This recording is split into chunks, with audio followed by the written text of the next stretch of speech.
இன்னமும் கூட்டணிகள் இறுதி செய்யப்படவில்லை, தொகுதி பங்கீடு பேச்சுவார்த்தையும் முடியவில்லை. எப்படி இருக்க போகிறது இந்த தேர்தல்? 2026 சட்டமன்ற தேர்தல் எப்படி இருக்க போகிறது? நாள் இருக்குல்ல, இன்னமும் உங்களுக்கு 38 நாள் இருக்குது. நோட்டிஃபிகேஷன் வந்த பிறகு புதிய கட்சி ஆரம்பித்து ஆட்சி மாற்றத்தை எல்லாம் நம்ம 96 பார்த்தோம் உங்களுக்கு. அதனால் அது ஒன்றும் நாள் இல்லைன்னு சொல்ல முடியாது, நாட்கள் இருக்கின்றன.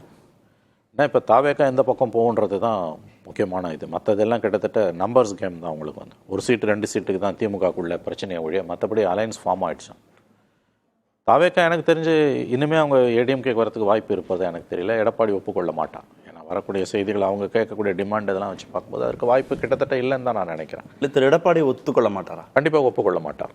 ஏன்? ஏன்னா நேற்றைக்கு ஏன்னா அவருடைய அத்தாரிட்டி சேலஞ்ச் ஆகுது இல்லை.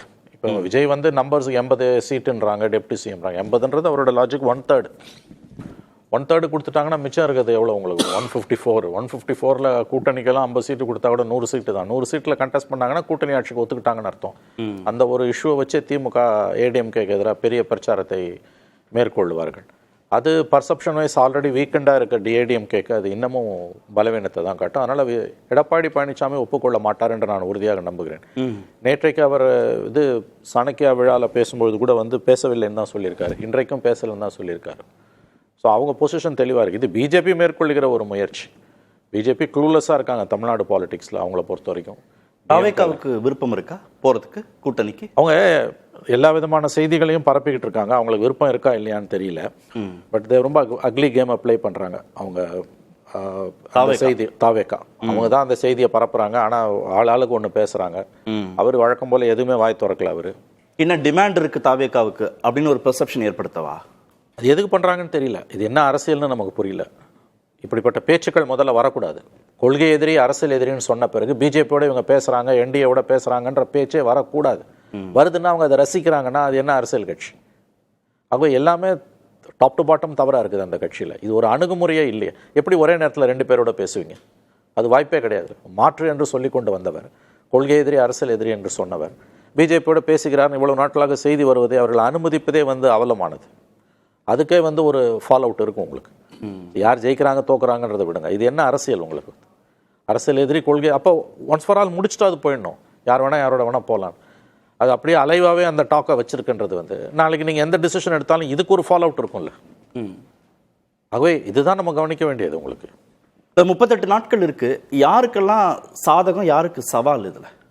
இல்லை, அப்படி யாரையுமே நம்ம ஒருத்தரை தாழ்த்தி ஒருத்தரை உயர்த்தி சொல்ல முடியாதுங்க. இப்போ டிஎம்கே அலையன்ஸ்குள்ளே உங்களுக்கு அவங்க பாசிட்டிவாக இருக்காங்க, அவங்களுக்கு பர்செப்ஷன் வாரில் ஜெயிக்கிறாங்க, எல்லாம் கரெக்டு தான். பட் அங்கேயும் நிறைய சிக்கல்கள் இருக்குது. இப்போ கூட்டணி கட்சிகளுக்கு லெஃப்ட்டும் விசிக்கும் இப்போ மிகப்பெரிய அளவில் மன அழுத்தத்துக்கு உள்ளே இருக்காங்க. 1 சீட்டு 2 சீட்டுக்கு அவர்களை இவ்வளவு தூரம் காயப்படுத்த வேண்டிய அவசியம் திமுகவுக்கு ஏன் வந்ததுன்னு புரியல. கூட்டணி ஒரு கோஹரண்ட் அலையன்ஸ். இது அதாவது ஒரு ஒரு பாலிசி கோஹரன்ஸ் உள்ள ஒரு அலையன்ஸ். ஆங்கிலத்தில் சொன்ன ஒரு கொள்கை கூட்டணி. இது 2 இடதுசாரிகளும் விசிக்காவும். நாளைக்கு ஒருவேளை தமிழகத்தில் தொங்கு சட்டமன்றம் வந்தால் கூட அவங்கக்கிட்ட ஒரு 10 எம்எல்ஏவோ ஒரு 15 எம்எல்ஏவோ 2 பேர்ட்டு சேர்த்து இருந்தால் கூட அவர்கள் ஒருபோதும் பிஜேபி பக்கம் என்டிஏ பக்கம் போக மாட்டார்கள். இந்த ரெசார்ட் பாலிடிக்ஸ்க்கெல்லாம் அவங்கள பண்ண வேண்டிய அவசியமே இருக்காது. தாராளமாக அவங்க தெருவிலேயே போவாங்க, யாரும் நெருங்க கூட முடியாது அவங்கள. ஆனால் இன்றைக்கு அதே வாக்குறுதியை அதே எண்ணத்தை நீங்கள் புதியதாக திமுக கூட்டணிக்குள்ளே வந்திருக்க கட்சிகளுக்கு கொடுக்க முடியுமா? அப்போ திமுக ஏன் இவர்களை இவ்வளவு காயப்படுத்துகிறது? தோழர் தியாக அவர்கள் நேற்று வேறொரு தொலைக்காட்சியில் பேசும்போது ஒரு விஷயத்தை சொன்னார். நான் அவர்களுடைய நிலையில் இருந்தால் நாங்கள் 234 தொகுதிகளிலும் திமுகவை ஆதரிக்கிறோம், நாங்கள் இந்த தேர்தலில் போட்டியிட மாட்டோம்.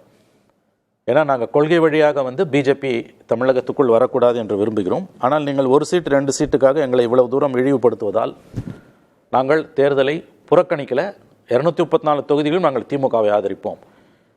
திமுக இடதுசாரிகளை திமுக நடத்தக்கூடிய முறைக்கு இதுதான் சரியான தண்டனை. இது சொன்னது தோழர் தியாக சொன்னார். ஐ திங்க் அதுதான் கரெக்டான ஸ்டேட்மெண்ட் நான் பார்க்குறேன். நீங்கள் இந்த கூட்டணி ஒரு 8 ஆண்டுகளாக கார்த்திகேயன், ஒரு கலைஞர் இருக்கும்போது கூட இப்படிப்பட்ட ஒரு கூட்டணியை வச்சது கிடையாது. 2017 ஒரு கொள்கை வழியான கூட்டணி இது. இது அவங்க எந்த கட்டத்திலையும் 2 இடதுசாரிகளும் விசிகாவும் பிஜேபி பக்கம் போக மாட்டாங்க.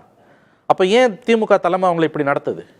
6 சீட்டு கொடுத்தது 4 சீட்டு 2 சீட்டுனா இட்ஸ் லெஸ் தேன் 2%. அது போட்டி போடாமலே இருக்கலாமே. அப்போ இந்த அணுகுமுறை எப்படி வந்தது உங்களுக்கு? கட்சிகளுடைய வாக்கு சதவீதம், அந்த கட்சிகள் அந்த இடங்களில் பெறக்கூடிய வெற்றியின் அளவு, அதை வைத்து தீர்மானிக்கப்படுதா இடங்கள்? அரசியல்றது அது மட்டும்தானா? வெற்றி தோல்வி மட்டும்தானா? இன்றைக்கு இந்தியாவை பாதித்து கொண்டிருக்கக்கூடிய மிகப்பெரிய சவால், தமிழகத்துக்கு ஏற்படக்கூடிய மிகப்பெரிய சவால், ஸ்டாலின் அவர்கள் என்ன சொல்லுகிறார், இது வந்து என்டிஏ டெல்லிக்கும் தமிழ்நாட்டுக்குமான பிரச்சனைன்றார். உங்களுக்கு ஏக இந்தியாவும் ஒரு பக்கத்தில் போகும்பொழுது தமிழ்நாடு மட்டும் 2014 3 முறை பிஜேபியை தோற்கடித்திருக்கிறது. அப்போ அந்த ஒரு யுத்தத்தில் வந்து உங்களுக்கு வந்து அரசியல் யுத்தத்தில் 0.5% 1% இருக்க கட்சி உங்களுக்கு முக்கியமா, இல்லை 4% 5% இருந்தாலும் நாளைக்கு ஜெயிச்ச பிறகு அவங்க எந்த பக்கம் வேணால் போவாங்கன்ற ஆப்ஷன் இருக்கும்போது அது முக்கியமா உங்களுக்கு? அப்போ எப்படி இதை வந்து கொள்கை வழி இருக்கக்கூடிய ஒரு கட்சி, ஒரு கூட்டணி, திமுக சொல்கிறேன் நான், அவங்க எப்படி இப்படி இடதுசாரிகளையும் விசிக்காவும் ஏன் இப்படி நடத்தணும்? கடந்த காலங்களில் அவங்க வந்து என்ன நடந்தாலும் அவங்க உங்களை விட்டு போக மாட்டாங்க, எவ்வளோ ஆசை வார்த்தைகள் காமிச்சாலும். அப்படி இருக்கும்பொழுது அவர்களை ஏன் திமுக இப்படி நடத்துகிறது? அப்போ இந்த பிரச்சனைக்கு திமுக கூட்டணிக்குள்ளே இருக்கக்கூடிய தொகுதி பங்கீடு முற்றுப்பெறாத ஒரு சூழலுக்கு முழுக்க முழுக்க திமுக தான் காரணம். ஏடிஎம்கேல வேற கதை அது என்னன்னு நமக்கு ஃபுல்லாகவும் தெரியாது. ஆகவே வெற்றி பெற வாய்ப்புள்ள இன்றைக்கு தேசிய அளவில் வந்து பாஜகவுக்கு மாற்றாக ஒரு வலுவான கூட்டணியை ஒரு மாநிலத்தில் கட்டமைச்சு இந்தியா கூட்டணியோட அதனுடைய ஜனனத்துக்கே காரணமாக இருந்த, இன்றைக்கும் அதுக்கு ஒரு ஷேப்பு கொடுத்துருக்கக்கூடிய திராவிட முன்னேற்ற கழகம், அதனுடைய தலைவர், அவங்க ஏன் வந்து இந்த இடஒதுக்கீடு, இந்த சீட் ஷேரிங்கில் வந்து இந்த கட்சிகளை இப்படி நடத்தணும்? பிரியன் சார்ட்ட போகிறதுக்கு முன்பு இந்த எலெக்ஷனுடைய தீம் என்ன? இந்த எலெக்ஷன் எதை தீர்மானிக்க போகக்கூடிய தேர்தலாக இருக்க போகுது? இல்லை, இது அவங்கவுங்க பர்செப்ஷனை பொறுத்தது. இப்போ உங்கள் பர்செப்ஷன், என்னுடைய பர்செப்ஷன் வந்து இது கம்பைன்டு. அதாவது வந்து இந்த அரசுக்கான ஒரு 5 ஆண்டு, எந்த அரசாக இருந்தாலும் கார்த்திகேயன் 5 ஆண்டுகள் ஆண்டு விட்டு மக்களிடம் போகும்பொழுது அது அந்த அரசுக்கான ஒரு மேண்டேட்டு தான். அஃப்கோர்ஸ் இங்கே பிஜேபி ஆஸ்பெக்ட் முக்கியமான ஆஸ்பெக்ட் தான், பட் அந்த பொறுப்பு திமுகவுக்கும் இருக்கிறது. இது வந்து வெறுமனே பிஜேபியை உள்ள நுழைய விடாமல் இருக்கக்கூடிய தேர்தல்னு சொல்லிட்டு சின்ன சின்ன கட்சிகளை கூட தங்களுடைய சின்னத்தில் போட்டியிட வேண்டும் என்று வலியுறுத்துவதெல்லாம் அந்த அரசியல் மேலாதிக்கம் வல்லாதிக்கம் என்பது வந்து ஜனநாயகத்துக்கு நல்லதல்ல. எல்லோரையும் நீங்கள் அழைத்துக்கிட்டு போகணும்னா நீங்களும் பெருந்தன்மையாக இருக்கணும்.